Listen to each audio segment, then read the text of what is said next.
Hello everyone, NB education में आप सबों का बहुत बहुत स्वागत करता हूं। मैं मधुकर कुमार शर्मा। आज के इस वीडियो में हम डिस्कस करने वाला हूं माय ग्रैंडमदर्स हाउस के मैक्सिमम ऑब्जेक्टिव क्वेश्चन का। इससे पहले मैंने 2 क्लास वीडियो में पोएम एक्सप्लेनेशन और पोएम समरी डिस्कस कर लिया हूं। अगर आपने पीछे का ये क्लास वीडियो नहीं देखा है तो सबसे पहले आप उसे देख लें, जो हमारे इस चैनल के डिस्क्रिप्शन बॉक्स में लिंक दिया गया है, जिससे कि आज का क्लास वीडियो आपको अच्छी तरह समझ में आ जाए। मैं कोशिश किया हूं कि इस चैप्टर से अधिक मोस्ट इम्पोर्टेंट ऑब्जेक्टिव क्वेश्चन आपके सामने लाया जाए। इसलिए मैंने इसे पढ़ने के लिए पार्ट वाइज टॉपिक तैयार किया हूं। First about author and second about lesson. About author में से रिलेटेड जितनी सारे ऑब्जेक्टिव क्वेश्चन होगा मैं आज इस टॉपिक में डिस्कस करेंगे। और सेकेंड टॉपिक अबाउट लेसन, इसका मतलब इस पोएम से जो ऑब्जेक्टिव क्वेश्चन आ सकता है उसे दिखाने का प्रयास किया हूँ।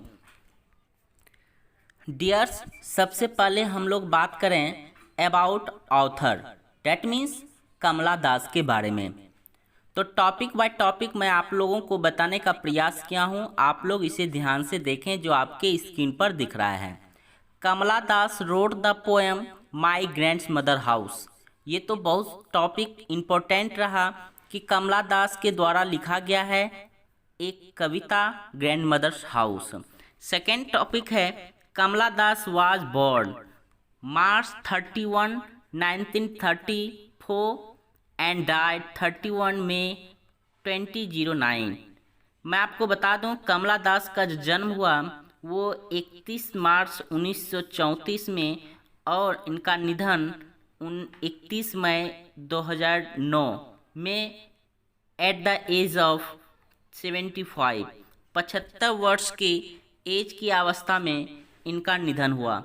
मैं आपको बता दूं कमला दास का जन्म मद्रास में हुआ था और इनका निधन पुणे में हो गया। डियर्स, नेक्स्ट टॉपिक की ओर हम लोग बढ़ते हैं। She was a poet's and short story writer in both English and Malayalam literature. कितनी सुंदर बात कही गई है।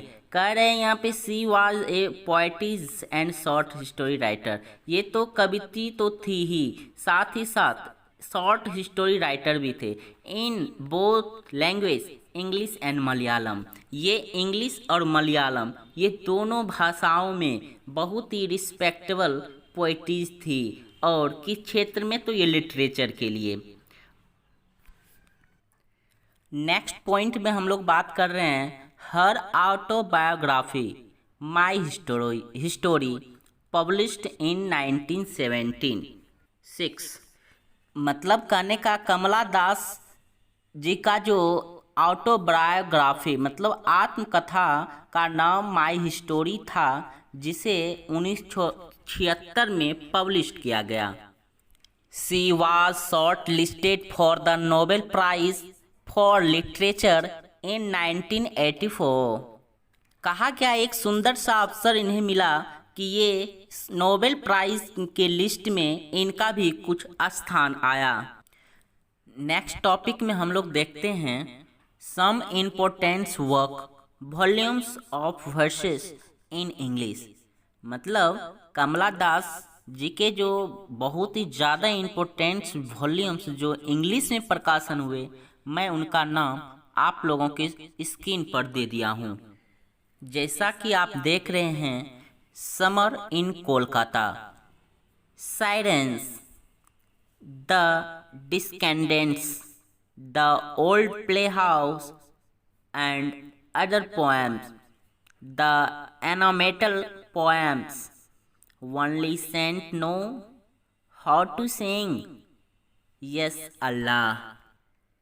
मैंने इन सारे वर्ड्स वॉल्यूम के साइड में ईयर लिख दिया हूँ। इसमें से कुछ ऐसे वॉल्यूम्स हैं जिसका ईयर्स आपको बहुत ही ज़्यादा इम्पोर्टेंट्स है, जैसा कि summer in Kolkata, 1933 sorry 1963, sirens 1964 and yes Allah 2001।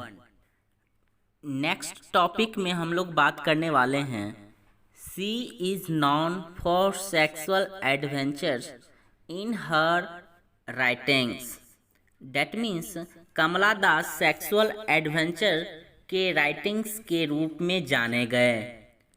She was married off to Madhava Das, an employee at the Reserve Bank of India at the age of 15 and moved to Mumbai। Dear students, मैं आपको बता दूं कमला दास का जो शादी माधवा दास के साथ हुआ था, जो एक रिजर्व बैंक ऑफ इंडिया के एम्प्लॉय थे। जैसा कि मैं आपको बता दूं कमला दास का जन्म 15 वर्ष की अवस्था में ही हुई थी। उसके बाद उन्होंने मद्रास को लेफ्ट कर मुंबई आ गए। डियर्स, अब मैं जो बताने वाला हूँ मिस्टीरियस कन्वर्शन, जो कि कमला दास से अटैचमेंट है, जैसा कि आपको स्क्रीन पर दिखाई दे रहा है। Kamala Das was born in Hindu religion family. Kamala Das का जन्म हिंदू धार्मिक परिवार में हुआ था, but she embraced Islam on December 11, 1999 at the age of 65 and changed her name कमला सोरैया। जैसा कि अभी आपने देखा कमला दास हिंदू रिलीजन फैमिली से बिलोंग्स करती थी, लेकिन इन्होंने इस्लाम को एम्ब्रेस कर लिया 11 दिसंबर 1999 65 वर्ष की अवस्था में, जिससे कि उन्होंने अपना नेम कमला दास से बदलकर कमला सोरैया रख ली। डियर स्टूडेंट्स, अब हम लोग बात करने वाले हैं अबाउट द पोएम। इस पोएम से जुड़े हुए अधिक से अधिक क्वेश्चंस जो कि ऑब्जेक्टिव का हूँ, मैं उसे आप लोग के सामने लाने का प्रयास कर रहा हूँ। My grand mother's house is a lyric. बहुत ही काफ़ी इम्पोर्टेंट लाइन है ये कि ग्रैंड मदर हाउस ये किस प्रकार की कविता है। तो आपको बताना पड़ेगा ये एक लिरिक है, जिसको आप लोग गीतात्मक या फिर गीत के शब्दों में लिखी गई कविता कहते हैं। Kamala Das is an Indian poetess. My grand mother's house is proud of her grand mother's house during her childhood. Kamala Das एक भारतीय कवित्री थी। माई ग्रैंड मदर्स हाउस कविता में वह बहुत ही प्राउड फील कर रही है जब वो दादी माँ के घर चाइल्डहुड के दौरान रहती थी। नेक्स्ट टॉपिक में हम लोग प्रवेश करते हैं, जिसमें कि दिखाया गया है my grand mother house is an autobiographical poem. My grand mother house एक आत्मकथा से जुड़ी हुई एक कविता है, in which she noticed a very simple experience dog behind the door of the bedroom। यहाँ कमला दास अपनी उस एक्सपीरियंस को बताना चाहती है जब वो दादी माँ के घर रहा करती थी, तो उस यादों को अपने पास रखना चाहती है, जिसने एक वर्ड डॉग यूज हुआ। ये डॉग का मतलब यूज करने का यह हुआ कि डॉग उसके सामने उस दादी माँ के घर की यादें को हमेशा ताज़ा करते रहे। नेक्स्ट टॉपिक में बात कर रहे हैं Kamala Das begs to strangers door for love age like her grand mother's house. मतलब कमला दास अपने स्ट्रेंजर के डोर्स पर, वो अजनबी के दरवाजे पर अपनी प्रेम को पाने के लिए बेग करती है। उन्हें कोई भी नहीं दादी माँ की तरह प्रेम देता है। एक बहुत ही इम्पोर्टेंट क्वेश्चन जो कि आगे का टॉपिक है, simile figure of speech has been used in my grand mother's house. बताया जाता है कि फिगर ऑफ स्पीच का एक पार्ट सिमिली का वर्ड यूज हुआ है माई ग्रैंड मदर्स हाउस कविता में। अब आप लोग के मन में क्वेश्चन आ गया होगा, सिमिली क्या है? डियर्स, मैं फिगर ऑफ स्पीच का चैप्टर जब मैं स्टार्ट करूँगा, मैं वहाँ सिमिली के बारे में डिटेल्स ज़रूर बताऊँगा, लेकिन मैं अभी थोड़ा सिमिली के बारे में जोर बता देना चाहता हूँ।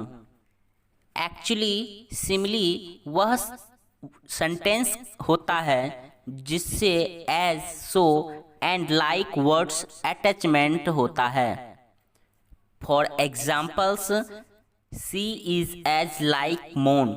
यहाँ सेंटेंस में एज वर्ड यूज हुआ है, इससे पता चला यह सेंटेंस सिमिली है। सेकेंड एग्जाम्पल का बात करूँ, life is like a dream.